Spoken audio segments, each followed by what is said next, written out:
بسم اللہ الرحمن الرحیم۔ معزز ناظرین، امیر المؤمنین حضرت علی المرتضی رضی اللہ تعالیٰ عنہ نے ارشاد فرمایا کہ جس نے قرآن پاک کی یہ ایک سورہ مبارکہ کی تلاوت کی تو اس کے لیے 10 حج کا ثواب ہے، اور جس نے اسے لکھ کر پی لیا تو اس کے پیٹ میں 1000 یقین اور 1000 رحمتیں داخل کی جائیں گی، اور اس سے ہر طرح کا خوف بھی نکل جائے گا۔ اپنی اولاد کی بھلائی کے لیے جس ماں نے اس سورت کو پڑھ کر اپنی اولاد کے لیے حاجات دل میں رکھ کر دعا کی تو اس کی حاجات عرش الہی تک پہنچ جاتی ہیں اور بفضل خدا پوری بھی ہو جاتی ہیں، پھر چاہے وہ حاجات دنیاوی ہوں یا اولاد کو دین کے راستے پر چلانے کی غرض سے ہوں۔ حضرت ابو ہریرہ رضی اللہ تعالیٰ عنہ سے مروی ہے کہ حضور نبی کریم صلی اللہ علیہ وآلہ وسلم نے حضرت حسن بن علی رضی اللہ تعالیٰ عنہ کو بوسہ دیا۔ اس وقت آپ صلی اللہ علیہ وسلم کے پاس اقرا بن حابس تمیمی بھی بیٹھے تھے۔ وہ بولے، یا رسول اللہ صلی اللہ علیہ وآلہ وسلم، میرے 10 بیٹے ہیں، میں نے تو کبھی ان میں سے کسی کو نہیں چوما۔ اس پر آپ صلی اللہ علیہ وسلم نے اس کی طرف دیکھ کر فرمایا، جو رحم نہیں کرتا اس پر رحم نہیں کیا جاتا۔ حضرت عائشہ رضی اللہ تعالی عنہا بیان کرتی ہیں کہ حضور نبی کریم صلی اللہ علیہ وآلہ وسلم کی خدمت میں کچھ دیہاتی لوگ آئے تو انہوں نے پوچھا، یا رسول اللہ صلی اللہ علیہ وسلم، کیا آپ اپنے بچوں کو بوسہ دیتے ہیں؟ تو آپ صلی اللہ علیہ وسلم نے فرمایا، ہاں۔ انہوں نے کہا، باخدا ہم تو اپنے بچوں کو بوسہ نہیں دیتے۔ آپ صلی اللہ علیہ وسلم نے فرمایا، اگر اللہ تعالیٰ نے تمہارے دل سے رحمت نکال لی ہے تو میں اس کا مالک تو نہیں ہوں۔ حضرت انس بن مالک رضی اللہ تعالیٰ عنہ بیان کرتے ہیں کہ میں نے حضور نبی کریم صلی اللہ علیہ وآلہ وسلم سے زیادہ کسی کو اپنی اولاد پر شفیق نہیں دیکھا۔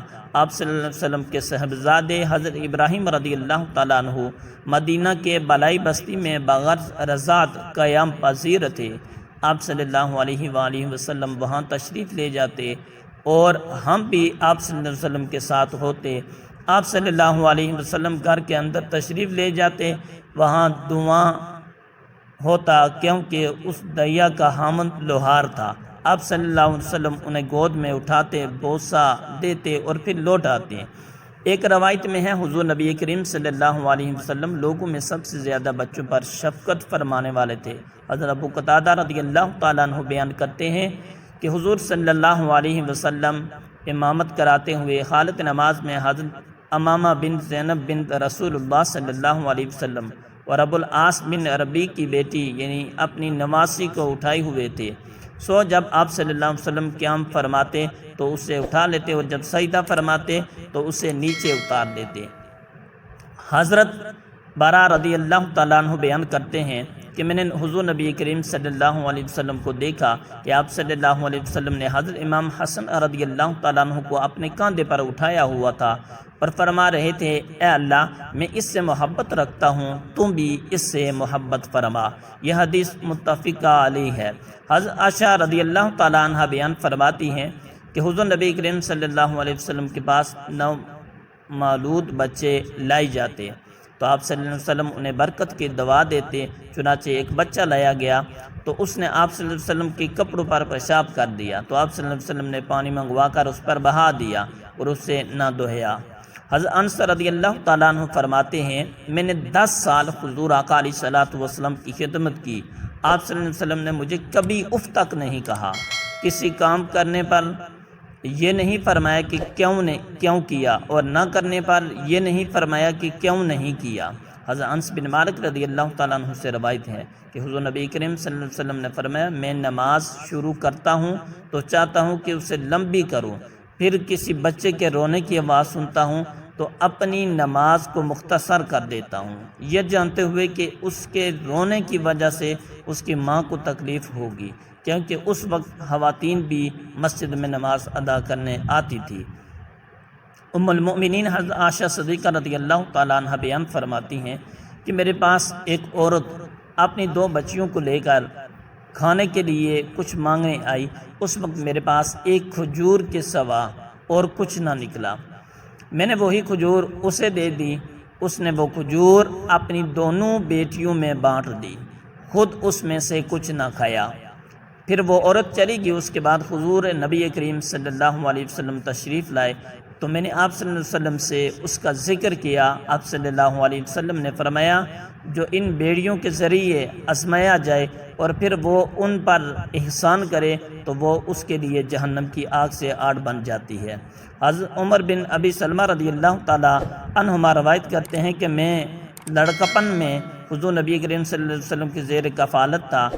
آپ صلی اللہ علیہ وسلم کے ساتھ کھانا کھاتے وقت میرا ہاتھ پیالے میں ہر طرف چلتا رہتا تھا۔ ایک مرتبہ جب میں حضور نبی کریم صلی اللہ علیہ وسلم کے ساتھ دسترخوان پر بیٹھا تھا تو آپ صلی اللہ علیہ وسلم نے فرمایا برخوردار بسم اللہ پڑھو، دائیں ہاتھ سے کھاؤ اور اپنے سامنے سے کھایا کرو، اس کے بعد میں اسی طریقے سے کھاتا ہوں۔ حضرت سہل بن سعد رضی اللہ تعالیٰ عنہ سے روایت ہے کہ حضور نبی کریم صلی اللہ علیہ وسلم کی خدمت میں ایک پیالہ پیش کیا گیا تو آپ صلی اللہ علیہ وسلم نے اس میں سے کچھ نوش فرمایا اور وہ پیالہ صحابہ کرام تقسیم فرمانے لگے تو آپ صلی اللہ علیہ وسلم کے دائیں جانب ایک نو عمر لڑکا تھا جو اس وقت موجود لوگوں میں سب سے چھوٹا تھا اور عمر رسیدہ حضرات بائیں طرف تھے۔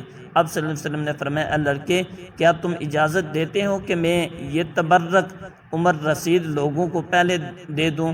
وہ لڑکا عرض گزار ہوا یا رسول اللہ صلی اللہ علیہ وسلم میں آپ سے بچی ہوئی متبرک چیز میں کسی دوسرے کو اپنے اوپر ترجیح نہیں دے سکتا۔ سو آپ صلی اللہ علیہ وسلم نے وہ پیالہ اسی بچے کو پہلے عنایت فرمایا۔ امام نووی نے فرمایا وہ نوجوان حضرت عبداللہ بن عباس رضی اللہ تعالیٰ عنہما تھے۔ حضرت انس رضی اللہ تعالیٰ عنہ بیان کرتے ہیں کہ حضور نبی کریم صلی اللہ علیہ وسلم سب لوگوں سے زیادہ اچھے اخلاق والے تھے اور میرا ایک بھائی تھا جسے ابو عمیر کہا جاتا تھا اور میرے خیال میں اس کا دودھ چھڑایا جا چکا تھا، چنانچہ جب آپ ہمارے پاس تشریف لائے تو فرماتے ہیں نغیر کا کیا بنایا؟ نغیر ایک پرندہ تھا جس کے ساتھ وہ کھیلا کرتا تھا، بعد ازاں وہ فوت ہو گیا تو آپ صلی اللہ علیہ وسلم اس بچے کی دلجوئی کے لیے یہ فرماتے کبھی نماز کا وقت ہو جاتا اور آپ صلی اللہ علیہ وسلم ہمارے درمیان تشریف فرما ہوتے تو جس فرش پر آپ صلی اللہ علیہ وسلم تشریف فرما ہوتے اسے جھاڑنے اور صاف کرنے کا حکم فرماتے، پھر آپ صلی اللہ علیہ وسلم قیام فرما ہوتے اور ہم بھی آپ صلی اللہ علیہ وسلم کے پیچھے کھڑے ہو جاتے، چنانچہ آپ صلی اللہ علیہ وسلم ہمیں نماز پڑھاتے۔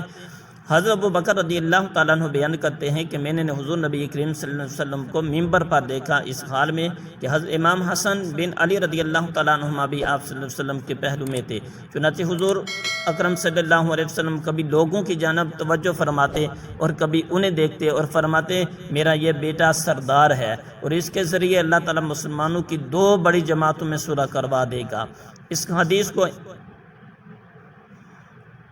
امام بخاری، نسائی اور احمد نے روایت کیا۔ حضرت اسامہ بن زید رضی اللہ تعالیٰ عنہما سے مروی ہے، وہ بیان کرتے ہیں کہ حضور نبی اکرم صلی اللہ علیہ وسلم مجھے اٹھا لیتے اور اپنی ایک ران پر بٹھا لیتے اور حضرت امام حسن رضی اللہ تعالیٰ عنہ کو اپنے دوسری ران پر بٹھاتے، پھر دونوں کو اپنے ساتھ چمٹا لیتے اور دعا فرماتے اے اللہ ان دونوں پر رحم فرما کیونکہ میں بھی ان پر رحم کرتا ہوں۔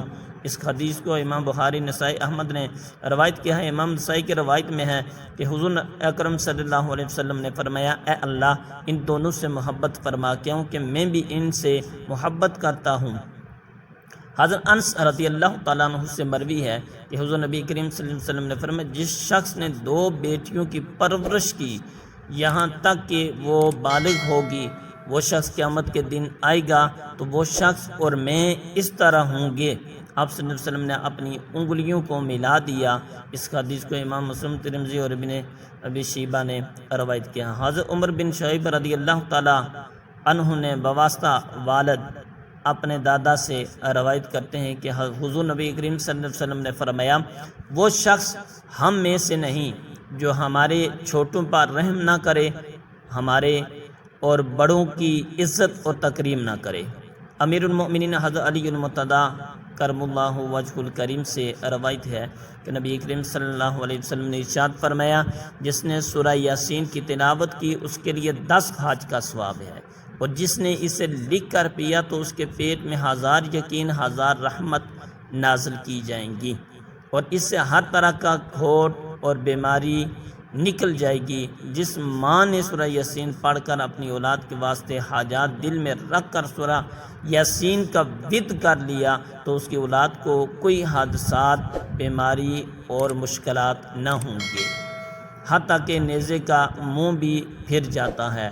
اولاد کی اصلاح کے لیے یہ وظیفہ پڑھیں۔ قرآن پاک میں اولاد کی اصلاح کے لیے ہے، اور اپنی اولاد کو فرمانبردار بنانے کے لیے اور دیندار بنانے کے لیے جو دعا سکھائی گئی ہے وہ دعا یہ ہے۔ عمر کی پختگی پر پہنچ کر یہ دعا کی جاتی ہے۔ اس کا ترجمہ یہ ہے کہ میری اولاد میں صلاحیت نیکی کی دے، میں نے تیری طرف رجوع کیا اور میں فرمانبرداروں میں سے ہوں۔ علماء کرام فرماتے ہیں کہ اپنی اولادوں کو دیندار بنانے کے لیے ان پر زور زبردستی مت کرو، بلکہ ان کے دل میں اللہ اور اس کے رسول صلی اللہ علیہ وسلم کی اتنی محبت پیدا کرو کہ وہ خود بخود دین کی جانب مائل ہونے لگ جائیں۔ اللہ تعالیٰ سے دعا ہے کہ اللہ تعالیٰ ہم سب مسلمانوں کو اسلام پر چلنے کی توفیق عطا فرمائے، آمین۔